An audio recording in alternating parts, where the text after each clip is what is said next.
ಸಂದೇಶದ ಭಾಗ ಪೀಠಿಕೆ.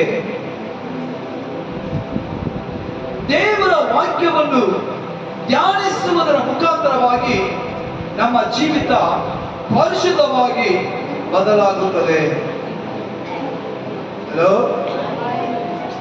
ದೇವರ ವಾಕ್ಯವನ್ನು ಹಗಲಿರುಳು ಧ್ಯಾನಿಸುವುದರ ಮುಖಾಂತರವಾಗಿ ನಮ್ಮ ಪಾಪದ ಜೀವಿತ ಪರಿಶುದ್ಧವಾಗಿ ಬದಲಾಗುತ್ತೆ ಎಂಬುದನ್ನು ಕುರಿತು ಇವತ್ತು ದೇವರ ವಾಕ್ಯದ ಮುಖಾಂತರವಾಗಿ ನಾವು ಕರ್ತನ ಸಮ್ಮುಖದಲ್ಲಿ ದೇವರು ಮಾತನಾಡುವಂತಹ ಕಾರ್ಯಗಳನ್ನು ನಾವು ಗಮನಿಸೋಣ.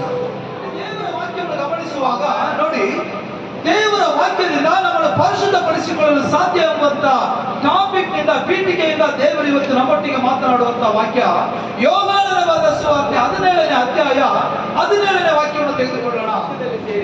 ಇವರನ್ನು ಸತ್ಯದಲ್ಲಿ ಸೇರಿಸಿ ಪ್ರತಿಷ್ಠೆಪಡಿಸು. ನಿನ್ನ ವಾಕ್ಯವೇ ಸತ್ಯವು, ನಿನ್ನ ವಾಕ್ಯವೇ ಸತ್ಯವು. ಹಲ್ಲೆಲೂಯಾ. ಈಗ ಬರೆಯಲ್ಪಟ್ಟಿದ್ದ ಸತ್ಯದ ಮೂಲಕವಾಗಿ ನೀನು ಇವರನ್ನು ನಿನ್ನ ಸೇವೆಗೆ ಸಿದ್ಧಪಡಿಸು. ನಿನ್ನ ವಾಕ್ಯವೇ ಸತ್ಯವಾದ. ಆಮೆನ್. ಹಲ್ಲೆಲೂಯಾ. ತಮಿಳಿನಲ್ಲಿ ಬೈಬಲ್ ಸ್ಪಷ್ಟವಾಗಿ ಹೇಳ್ತಾ ಇದೆ, உம்முடைய சத்தியத்தினாலே அவர்களை பரிசுத்தமாக்கு. ನಿನ್ನ ಸತ್ಯದಿಂದ ಅವರನ್ನು ಪರಿಶುದ್ಧಪಡಿಸು. ನಿನ್ನ ವಾಕ್ಯವೇ ಸತ್ಯವಾದದ್ದು. ದೇವರ ವಾಕ್ಯದಿಂದ ಒಬ್ಬ ಮನುಷ್ಯನು ಪರಿಶುದ್ಧನಾಗಲು ಸಾಧ್ಯ. ನಾವು ಸತ್ಯವೇದವನ್ನು ಓದುವುದರ ಮುಖಾಂತರವಾಗಿ ನಮ್ಮ ಜೀವಿತವನ್ನು ಬದಲಾಯಿಸಿಕೊಳ್ಳುವುದಕ್ಕೆ ಸಾಧ್ಯ. ನಾವು ಸತ್ಯವೇದವನ್ನು ಓದುವುದರ ಮುಖಾಂತರವಾಗಿ ನಮ್ಮ ಪಾಪವಾದ ಜೀವನವನ್ನು ಮತ್ತೆ ಪರಿಶುದ್ಧಗೊಳಿಸುವುದಕ್ಕೆ ಸಾಧ್ಯ. ಹಲ್ಲೆಲೂಯಾ. ಯಾಕಂದ್ರೆ ದೇವರ ವಾಕ್ಯ ನಮ್ಮೊಟ್ಟಿಗೆ ಮಾತನಾಡುವಂತಹ ವಾಕ್ಯ, ನಾವು ಹೋಗುವಂತ ದಾರಿಯನ್ನು ತೋರಿಸುವಂತಹ ವಾಕ್ಯ, ನಾವು ನಡೆಯುವಂತ ಮಾರ್ಗವನ್ನು ನಡೆಸುವಂತಹ ವಾಕ್ಯ, ನಮ್ಮ ವೇದನೆಯನ್ನು ನೀಗಿಸುವಂತಹ ವಾಕ್ಯ, ನಮ್ಮ ಕಣ್ಣೀರನ್ನು ಒರೆಸುವಂತಹ ವಾಕ್ಯ, ನಮ್ಮ ಕಷ್ಟಗಳನ್ನು ತಳ್ಳಿ ನಮಗೆ ಆಶೀರ್ವಾದವನ್ನು ಕೊಡುವಂತದ್ದು ದೇವರ ವಾಕ್ಯ. ಆಮೆನ್. ಒಂದು ಹೆಂಗಸು ವ್ಯಭಿಚಾರದಲ್ಲಿ ಸಿಕ್ಕಾಕಿಕೊಂಡರು ಎಂಬುದಾಗಿ ಯೂದರು ಅವಳನ್ನು ಕಲ್ಲು ಹೊಡೆಯಬೇಕೆಂಬುದಾಗಿ, ಅವಳನ್ನು ಕಲ್ಲು ಹೊಡೆದು ಸಾಯಿಸಬೇಕೆಂಬುದಕ್ಕಾಗಿ ಅವಳನ್ನು ಓಡಿಸಿಕೊಂಡು ಬರುವಾಗ ಅವಳು ಬಂದು ಯೇಸು ಸ್ವಾಮಿಯ ಪಾದದಲ್ಲಿ ಬೀಳ್ತಾ ಇದ್ದಾಳೆ. ಆಮೆನ್. ವಾಕ್ಯವೇ ದೇವರು, ದೇವರೇ ವಾಕ್ಯ. ಯೇಸುವೇ ವಾಕ್ಯ, ವಾಕ್ಯವೇ ಯೇಸು. ಚೆನ್ನಾಗಿ ಗಮನಿಸಬೇಕು. ಜನರು ಗುಂಪು ಗುಂಪಾಗಿ ಕಲ್ಲುಗಳನ್ನು ಹಿಡಿದು ಅವಳನ್ನು ಕಲ್ಲಲ್ಲಿ ಹೊಡೆದು ಸಾಯಿಸಬೇಕೆಂಬುದಾಗಿ ಯೂದರ ಸಂಪ್ರದಾಯವಾಗಿರುವ ಕಾರಣ ಇವಳು ಯೇಸುವಿನ ಪಾದದಲ್ಲಿ ಬಿದ್ದಿರುವುದನ್ನು ಯೇಸು ಸ್ವಾಮಿ ಕಂಡು ಕೇಳ್ತಾ ಇದ್ದಾರೆ. ಯಾಕೆ ಇವಳ ಮೇಲೆ ಕಲ್ಲನ್ನು ಹಾಕಬೇಕೆಂಬುದಾಗಿ ನೀವೆಲ್ಲ ಬಯಸ್ತೀರ ಎಂಬುದಾಗಿ ಹೇಳುವಾಗ ಅವ್ರು ಹೇಳ್ತಾ ಇದ್ದಾರೆ, ಇವಳು ವ್ಯಭಿಚಾರದಲ್ಲಿ ಇರುವಾಗ ನಾವು ಇವರನ್ನು ಕೈ ಕಾಲಾಗಿ ಹಿಡಿದಿದ್ದೇವೆ, ರೆಡ್ಡೆಟ್ಟಾಗಿ ಅವರನ್ನು ಹಿಡಿದಿದ್ದೇವೆ ಎಂಬುದಾಗಿ ಹೇಳುವಾಗ ಯೇಸು ಸ್ವಾಮಿ ಹೇಳ್ತಾ ಇದ್ದಾರೆ, ನಿಮ್ಮಲ್ಲಿ ಯಾರಾದರೂ ಒಬ್ಬರು, ಆಮೆನ್, ನಿಮ್ಮಲ್ಲಿ ಯಾರಾದರೂ ಒಬ್ಬರು ಪಾಪ ಮಾಡಿಲ್ಲ ಎಂಬುದಾಗಿ ಇರುವುದೇ ಆದರೆ ಮೊದಲು ಅವಳ ಮೇಲೆ ಕಲ್ಲನ್ನಿಸಿ. ಹಲ್ಲೆಲೂಯಾ. ಹಲ್ಲೆಲೂಯಾ. ನಿಮ್ಮಲ್ಲಿ ಯಾರು ಪಾಪ ಮಾಡಿಲ್ಲ, ನೀವು ಮೊದಲು ಅವಳ ಮೇಲೆ ಕಲ್ಲನ್ನು ಎಸೆಯಿರಿ ಎಂಬುದಾಗಿ ಹೇಳಿದ ಮೇಲೆ ಅಲ್ಲಿ ಬಂದಂತ ಪ್ರತಿಯೊಂದು ಮನುಷ್ಯರು ಪಾಪ ಮಾಡಿದವರಾಗಿ ಕಾಣಲ್ಪಟ್ಟರು. ಹಲ್ಲೆಲೂಯಾ. ಒಬ್ಬರು ಕೂಡ ಅವಳ ಮೇಲೆ ಕಲ್ಲನ್ನು ಎಸೆಯದೆ ಎಲ್ಲವೂ ಹಿಂದಿರುಗಿ ಹೋದಾಗ ಆ ಹೆಂಗಸನ್ನು ನೋಡಿ ದೇವರು ಹೇಳ್ತಾ ಇದ್ದಾರೆ, ನೀನು ಇನ್ನು ಮುಂದೆ ಮಾಡಬಾರದು. ಹಲ್ಲೆಲೂಯಾ. ದೇವರ ವಾಕ್ಯ ಯೇಸು ಕ್ರಿಸ್ತನ ಮುಖಾಂತರವಾಗಿ ಸ್ಪಷ್ಟವಾಗಿ ಅವಳಿಗೆ ಹೊರಪಟ್ಟಂತ ವಾಕ್ಯ, ಇನ್ನು ಮುಂದೆ ನೀನು ಪಾಪ ಮಾಡಬಾರದು ಎಂದು ನಡೆ. ದೇವರ ವಾಕ್ಯದ ಮುಖಾಂತರವಾಗಿ ಅವಳ ಮನಸ್ಸಾಂತರ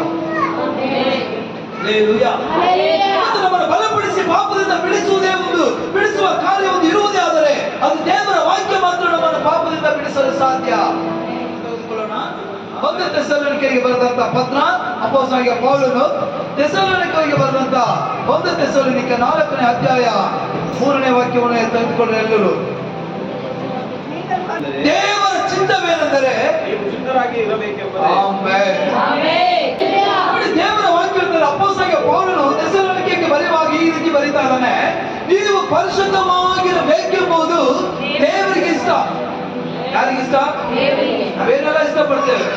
ನಮ್ಮ ಮಕ್ಕಳು ಹೀಗಿರ್ಬೇಕು, ನಮ್ಮ ಮಕ್ಕಳು ಹಾಗಿರ್ಬೇಕು, ನಮ್ಮ ಮಕ್ಕಳು ಇಷ್ಟು ಮುದ್ದಾಗಿರ್ಬೇಕು, ನಮ್ಮ ಮಕ್ಕಳು ಈ ರೀತಿ ಬಟ್ಟೆ ಹಾಕ್ಬೇಕು, ನಮ್ಮ ಮಕ್ಕಳು ಈ ರೀತಿ ನಡಿಬೇಕು, ನಮ್ಮ ಮಕ್ಕಳು ಹೀಗೆ ಹಾಗೆ ಎಂಬುದಾಗಿ ನಾವು ಎಷ್ಟು ಇಷ್ಟಪಡ್ತೇವೋ ಅದಕ್ಕಿಂತ ಹೆಚ್ಚಾಗಿ ದೇವರು ನಮ್ಮ ಮೇಲೆ ಪಡುವಂತ ಇಷ್ಟ ಪರಿಶುದ್ಧರಾಗಿರಬೇಕೆಂಬುದು. ಲೋಕದ ಪಾಪದಿಂದ ದೂರವಾಗಿರಿರಿ, ಲೋಕದ ಇಚ್ಛೆಯಿಂದ ದೂರವಾಗಿರಿರಿ, ಲೋಕದ ಆಸೆಯಿಂದ ದೂರವಾಗಿರಿರಿ, ಲೋಕದ ಕಾರ್ಯದಿಂದ ದೂರವಾಗಿರಿರಿ. ದೇವರ ಹೇಳ್ತಾರೆ ಲೈಂಗಿಕ ಕಾರ್ಯಕ್ಕೆ ದೂರವಾಗಿರಿರಿ. ಲೋಕದ ಜನರಿಗಿಂತ ನಾನು ನಿಮ್ಮನ್ನು ವಿಶೇಷವಾದ ಅಭಿಷೇಕದಿಂದ ತುಂಬಿಸಿ ಅವರಿಂದ ನಾನು ನಿಮ್ಮನ್ನು ಬೇರ್ಪಡಿಸಿದ್ದೇನೆ. ವಾಕ್ಯವನ್ನು ಓದೋಣ. ಕೀರ್ತನೆ 119, 160 ವಾಕ್ಯವನ್ನು ಓದ್ರಿ. ನಿನ್ನ ವಾಕ್ಯದ ಸಾರಾಂಶವು ಸತ್ಯವೇ. ನಿನ್ನ ವಾಕ್ಯದ ಚೆನ್ನಾಗಿ ಗಮನಿಸ್ರಿ. ದೇವರೇ, ನಿನ್ನ ಸತ್ಯ ವೇದದಲ್ಲಿರುವಂತ ವಾಕ್ಯದ ಸಾರಾಂಶ ಸತ್ಯವಾದದ್ದು. ಅದು ಸುಳ್ಳಾದದ್ದು ಅಲ್ಲ, ಸುಳ್ಳು ಬೈಬಲ್ ಅಲ್ಲ, ಯಾರೋ ಒಬ್ಬ ಮನುಷ್ಯನಿಂದ ಬರೆದದ್ದಲ್ಲ, ಯಾರೋ ಒಬ್ಬನ ಹೇಳಿದ್ದನ್ನ ಬರೆದದ್ದಲ್ಲ. ದೇವರು ಪವಿತ್ರಾತ್ಮ ಭರಿತರಾಗಿ ದೇವರ ಶಿಷ್ಯರಾದಂತ ಮೇಲೆ ದೇವರ ಅಭಿಷೇಕ ಇಳಿದು ಕರ್ತನು ಮಾತನಾಡಿದ ಒಂದೊಂದು ಮಾತನ್ನು ಕೇಳಿ ಕೇಳಿ ಕೇಳಿ ಪರಿಶುದ್ಧವಾಗಿ ಬರೆದಂತ ಗ್ರಂಥ ಪರಿಶುದ್ಧ ಬೈಬಲ್. ದೇವರ ವಾಕ್ಯ ಹೇಳ್ತದೆ ನಿನ್ನ ವಾಕ್ಯದ ಸಾರಾಂಶವು ಸತ್ಯವೇ. ಅದು ಸತ್ಯವೇ. ನಿನ್ನ ನೀತಿ ವಿಧಿಗಳೆಲ್ಲ ಯುಗ ಯುಗಕ್ಕೂ ಇರುತ್ತದೆ.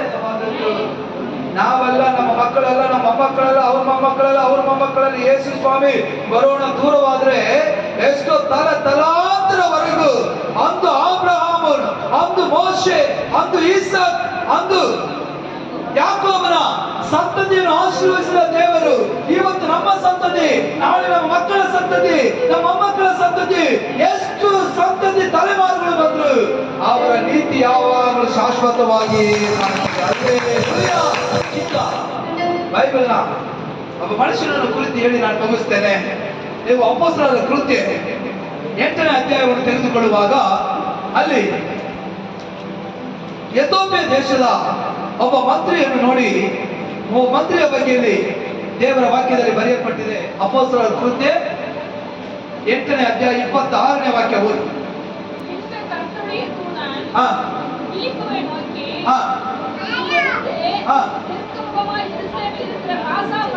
எருசலேமுக்குள் இருக்கிற காசா பட்டணத்துக்கு போயிட்டு தேவ தூதனானவர் பிலிப்புக்கு சொல்லுகிறார்.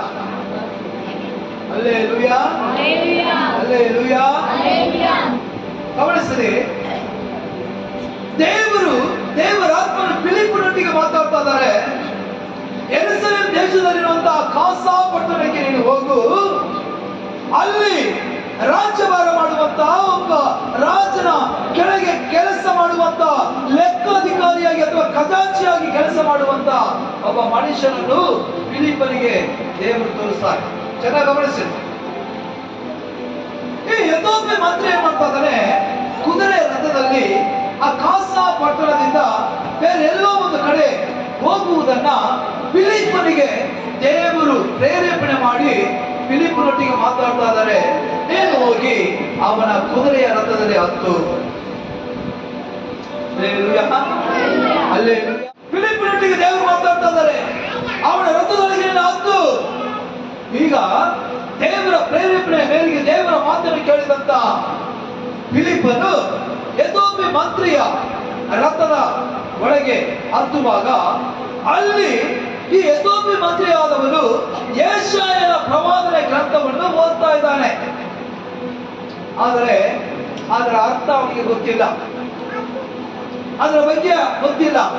ಇವನು ಸುಮ್ಮನೆ ಓದುವುದರ ಮುಖಾಂತರವಾಗಿ ಆ ಯೆಶಾಯನ ಪ್ರವಾದನೆ ಗ್ರಂಥವನ್ನು ಓದುವಾಗ ಇಲ್ಲಿ ಫಿಲಿಪ್ಪನು ಅವನ ಬಳಿಗೆ ಹತ್ತಿ ಅವನು ಫಿಲಿಪ್ಪನ ಕೇಳ್ತಾ ಇದ್ದಾನೆ, ಎಥಿಯೋಪ್ಯ ಮಂತ್ರಿಗೆ ಈ ಯೆಶಾಯನ ಪ್ರವಾದನೆ ಗ್ರಂಥ ಓದ್ತಾ ಇದೆಯಲ್ಲಪ್ಪ, ಇದರ ಅರ್ಥ ನಿನಗೆ ಗೊತ್ತಾ?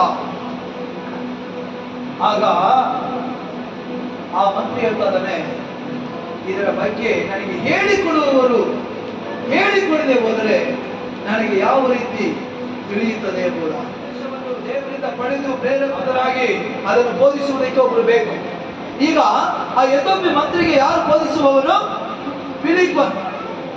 ಫಿಲಿಪ್ಪನ ಆತ್ಮದಲ್ಲಿ ದೇವರ ಆತ್ಮನು ಪ್ರೇರೇಪಿತನಾಗಿ ಯೆಶಾಯನ ಪ್ರವಾದನೆ ಗ್ರಂಥವನ್ನು ಇವನೇನ್ ಮಾಡ್ತಾ ಇದ್ದಾನೆ? ಫಿಲಿಪ್ಪ ಎಥಿಯೋಪ್ಯ ಮಂತ್ರಿಗೆ ವಿವರಿಸುತ್ತಾ ಯೇಸು ಸ್ವಾಮಿಯ ಮರಣದ ಬಗ್ಗೆ ಆತನಿಗೆ ತಿಳಿಸುವಂತವನಾಗಿ ಕಾಣಲ್ಪಡ್ತಾನೆ.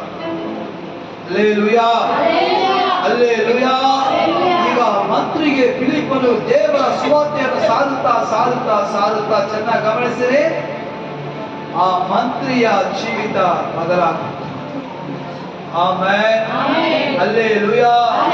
ಯೇಸುವಿನ ಬಗ್ಗೆ ಫಿಲಿಪ್ಪನು ಆ ರಥದಲ್ಲಿ ಕುಳಿತು ಯೇಸು ಸ್ವಾಮಿ ಯಾತಕ್ಕಾಗಿ ಬಂದರು, ಯಾತಕ್ಕಾಗಿ ಸತ್ತರು, ಏನೆಲ್ಲ ದೇವರ ಮಗಾಗಿ ಮಾಡಿದರು ಎಂಬುದನ್ನು ಕುರಿತು ಅವನು ಹೇಳುವಾಗ ಈ ಸತ್ಯವನ್ನು ಕೇಳುತ್ತಾ ಮಂತ್ರಿಯ ಹೃದಯ ಬದಲಾಗಿ ಒಂದು ಕಡೆ ನೀರು ಕಾಣ್ತದೆ. ತಕ್ಷಣ ಈ ಎಥಿಯೋಪ್ಯ ಮಂತ್ರಿ ಹೇಳ್ತಾ ಇದ್ದಾನೆ ಫಿಲಿಪ್ಪನು ನೋಡಿ, ಇಲ್ಲಿ ರಥವನ್ನು ನಿಲ್ಲಿಸಿ ಈ ಸ್ಥಳದಲ್ಲೇ ನನಗೆ ದೀಕ್ಷಾ ಸ್ನಾನ ಕೊಡು. Amen, hallelujah. ಏನ್ ಕೊಡು? ಅವನ ಮನಸ್ಸಾಂತರ